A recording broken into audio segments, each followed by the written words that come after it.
আসসালামু আলাইকুম ওয়া রাহমাতুল্লাহি ওয়া বারাকাতুহু। হ্যালো বন্ধুরা, আজকে আবারও আপনাদের জন্য নতুন আরো একটি টিউটোরিয়াল নিয়ে হাজির হলাম। আজকের এই টিউটোরিয়ালটিতে আমি আপনাদের সাথে শেয়ার করব আমার ডিসপ্লেতে যে ডিজাইনটি দেখতে পাচ্ছেন, এই ডিজাইনটি মূলত আমরা কিভাবে Adobe Illustrator অ্যাপ্লিকেশন দিয়ে খুব সহজে তৈরি করতে পারি সে প্রসেসটি আজকে এই ভিডিওতে দেখাবো। তো আপনারা যারা আগে থেকেই এই ধরনের কাজগুলো পারেন তারা চাইলে এই ভিডিওটা স্কিপ করতে পারেন, কারণ আমি চাই না আপনাদের মূল্যবান সময়টি আপনারা এই ভিডিওতে নষ্ট করুন। আর যদি না জানা থাকে কিভাবে এই ধরনের ডিজাইনগুলো তৈরি করতে হয় তাহলে অবশ্যই ভিডিওটা শুরু থেকে শেষ পর্যন্ত দেখবেন।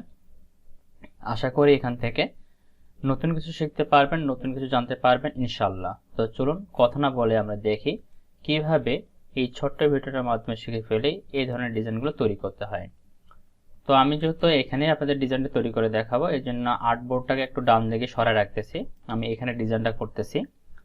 তো প্রথমে আমরা যে ডিজাইনটি করব সেটা হচ্ছে যে রাউন্ডেড যে ডিজাইনটি রয়েছে, এই রাউন্ড ডিজাইনটা আমরা প্রথমে করব। তো তার জন্য আমরা যে কাজটি করব, এখান থেকে আমাদের টুল প্যানেলে ক্লিক করব। টুল প্যানেলে ক্লিক করার পরে আমাদের যে রেক্টেঙ্গেল টুলটি রয়েছে, রেক্টেঙ্গেল টুলটাকে সিলেক্ট করব। সিলেক্ট করার পর এখান থেকে আমরা একটা ফিল কালার দিয়ে নিব। তো লাইক দিস আমি এখান থেকে হোয়াইট কালারটাকে সিলেক্ট করে নিচ্ছি। আপনারা আপনাদের মতো করে যে কোনো একটা কালার সিলেক্ট করে নেবেন। আর যদি স্ট্রোক দেওয়া থাকে স্ট্রোকটাকে প্রথমে নান করে নেবেন। এরপরে কিবোর্ড থেকে শিফট বাটন প্রেস করে ধরে রেখে একটা বর্গাকৃতির শেপ আপনি এখানে নিয়ে নেবেন। তো আমি এই শেপটা নিয়ে নিলাম। এরপরে সিলেকশন টুল দিয়ে এটাকে সিলেক্ট করে এর একটা ডুপ্লিকেট তৈরি করব। তার জন্য কিবোর্ড থেকে অল্টার বাটন প্রেস করে ধরে রেখে ড্র্যাগ করে আমরা এভাবে একটা শেপ এখানে তৈরি করে নিলাম। এরপরে দুইটাকে সিলেক্ট করব। দুইটাকে সিলেক্ট করার পর আবার অল্ট বাটন প্রেস করে ধরে রেখে ড্র্যাগ করে নিচের দিকে আরেকটা কপি করে নিব। তো মোট 4টা শেপ কিন্তু আমাদের এখানে তৈরি হবে। এখন এই 4টা শেপকে একসাথে ধরবো। ধরার পরে শিফট বাটন প্রেস করে ধরে রেখে এটাকে আমরা রোটেট করে দিব। এভাবে 45 ডিগ্রি অ্যাঙ্গেল রোটেট করে দিলাম। এরপর যে উপরের যেটা রয়েছে এটাকে ডিলিট করে দিব এবং নিচে যেটা রয়েছে এটাকে ডিলিট করে দিব। ডিলিট করার পর এই দুইটা শেপকে ধরবো। ধরার পর এখান থেকে যে ফিল কালারটা রয়েছে ফিল কালারটাকে নান করে দিব। এরপর স্ট্রোকের এখানে ক্লিক করব। স্ট্রোকের একটা কালার দিয়ে দিব। তো আমি এখানে হোয়াইট কালারটা দিয়ে দিচ্ছি। স্ট্রোকের সাইজটা আমি এখানে বাড়াবো। তো আপনাদের যতটুকু প্রয়োজন আপনারা ঠিক ততটুকু বাড়ায় নেবেন। তো এখান থেকে আমি 38 দিয়ে রাখলাম, আর একটু কমাতে পারি। তো এখান থেকে আমি 30 দিয়ে দিচ্ছি। ঠিক আছে, 30 দিয়ে দিলাম। বাইরে ক্লিক করব। এরপর ডাইরেক্ট সিলেকশন টুলে ক্লিক করে এই রেক্টেঙ্গেলে 3টা পয়েন্টটাকে সিলেক্ট করব। এই 3টা পয়েন্টকে আমরা সিলেক্ট করে নেব। তারপর এটাকে রাউন্ড করে দিব এভাবে। ঠিক একইভাবে এই রেক্টেঙ্গেলের এই 3টা শেপকে মানে এই 3টা কর্নারকে সিলেক্ট করে নিব। তারপর এটাকে রাউন্ড করে দিব। তাহলে এই ধরনের আমাদের একটা ডিজাইন তৈরি হবে। তৈরি হওয়ার পর এটার কিন্তু কাজ শেষ না। এটাতে আমরা যদি গ্রেডিয়েন্ট কালার ইউজ করতে চাই তাহলে অবশ্যই এটাকে আমাদেরকে ভেঙে নিতে হবে। তার জন্য আমরা অবজেক্টে ক্লিক করব। এখান থেকে এক্সপান্ড, এখান থেকে এক্সপান্ডে ক্লিক করব। তাহলে এটা আমাদের এক্সপান্ড হয়ে যাবে। এবং এখান থেকে আমরা শেপ বিল্ডার টুলে ক্লিক করে এখান থেকে হোয়াইট কালারটা সিলেক্ট করে নিচ্ছি। সম্পূর্ণটাকে আমরা একটাতে কনভার্ট করে নেব। তো সম্পূর্ণ আমাদের একটাতে কিন্তু কনভার্ট হয়ে গেল। দেন এটাকে একটু সাইডে নিচে রাখি, সমস্যা নেই, এখানে রাখলাম। এরপর আমরা যে কাজটি করব সেটা হচ্ছে আবার আমরা এখান থেকে ইলিপ টুলটাকে সিলেক্ট করে নেব। তারপর শিফট বাটন প্রেস করে ধরে রেখে এভাবে একটা ইলিপ টুল তৈরি করে নেব। এর ফিল কালারটা দেওয়া আছে, এর ফিল কালারটাকে আমরা ডিলিট করে দিব। এখান থেকে স্টকটা আমরা 30 দিয়ে দিচ্ছি।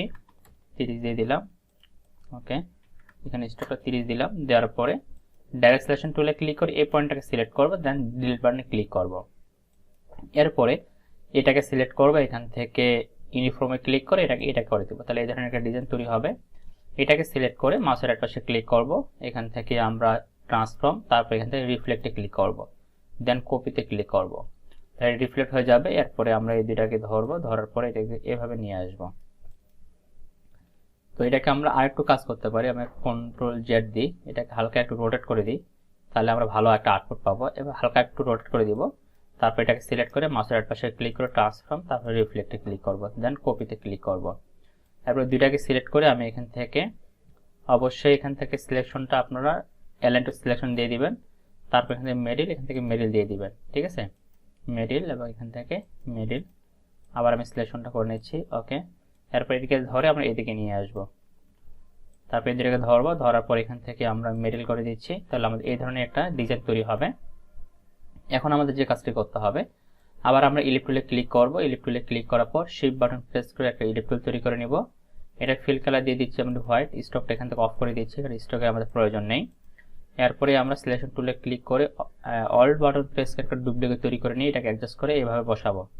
তো আমি এটাকে এ পর্যন্ত বসালাম। তো দুইটাকে সিলেক্ট করব, এখান থেকে শেপ বিল্ডার টুলে ক্লিক করব, তারপরে অল্ট বাটন প্রেস করে এই বাইরের অংশটাকে মাইনাস করে দেব। এটাকে মাইনাস করে দিলে এগুলো ডিলিট হয়ে যাবে, শুধু এই অংশটুকু থাকবে। এটাকে আমরা একটু আমাদের মতো একটা কাস্টমাইজ করে নিব। আমি এভাবে নিলাম, এটাকে আমি এখানে মিডল বরাবর নিয়ে এসে অ্যাডজাস্ট করে বসালাম।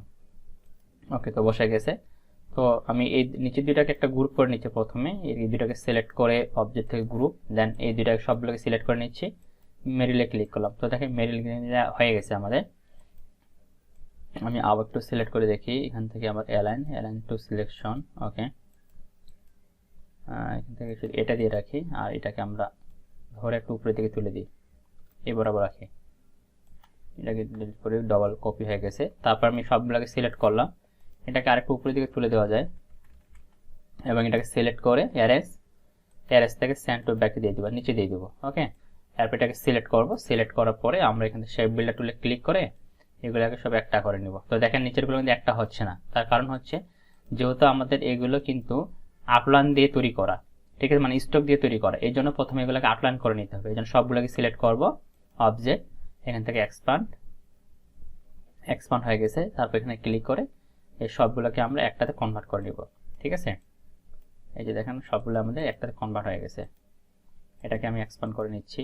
ওকে, এবারে যদি ক্লিক করি সবগুলোকে একটা করে নিতে হবে, সবগুলো একটা হয়ে গেল। এরপর এটাকে ধরে আমরা ড্র্যাগ করে নিচে নিয়ে আসব, এই বরাবর রাখলাম। রাখার পরে এই সবগুলোকে আবার সিলেক্ট করলাম, সিলেক্ট করে আবার শেপ বিল্ডার টুলে ক্লিক করতেছি, তারপর এটাকে আবার আমি এখানে অ্যাডজাস্ট করে দিলাম, দেন একটা হয়ে গেল। ঠিক আছে, এখন যদি আমি কালারে অ্যাপ্লাই করতে চাই, আমি আমার মতো করে কালার অ্যাপ্লাই করতে পারবো। আমি চাইলে এক কালার ইউজ করতে পারবো, এখান থেকে এই যে এক কালার ইউজ করতে পারলাম। তো আপনি চাইলে এটাকে আরো মডিফাই করে এটা ব্যবহার করতে পারবেন। আপনি যেভাবে এটা ডিজাইনটা করতে চান সেভাবে কিন্তু ডিজাইনটা এখন অ্যাপ্লাই করতে পারবেন। তো আমি এখান থেকে এটাকে অফ করে রাখতেছি। আমি এখান থেকে লেয়ারে ক্লিক করে আমার এটাকে অফ করে রাখতেছি এবং এটাকে এখানে নিয়ে আসতেছি, এখানে নিয়ে আসলাম। এখন এটাতে যদি আমি গ্রেডিয়েন্ট কালার ইউজ করতে চাই, গ্রেডিয়েন্ট কালারে ক্লিক করব, দেন এখানে পিক আপ করে দিব, গ্রেডিয়েন্ট কালারটা চলে আসবে এবং আপনি আপনার মতো করে এখানে কালারটা দিতে পারবেন। আমি যেটা দিচ্ছি এটা যে আপনাদেরকে দিতে হবে এমনটা না, আপনারা আপনাদের মতো করে কালারগুলো দিয়ে দিবেন।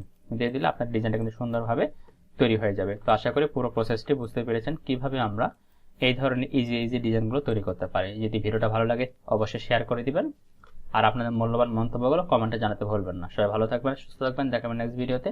আল্লাহ হাফেজ।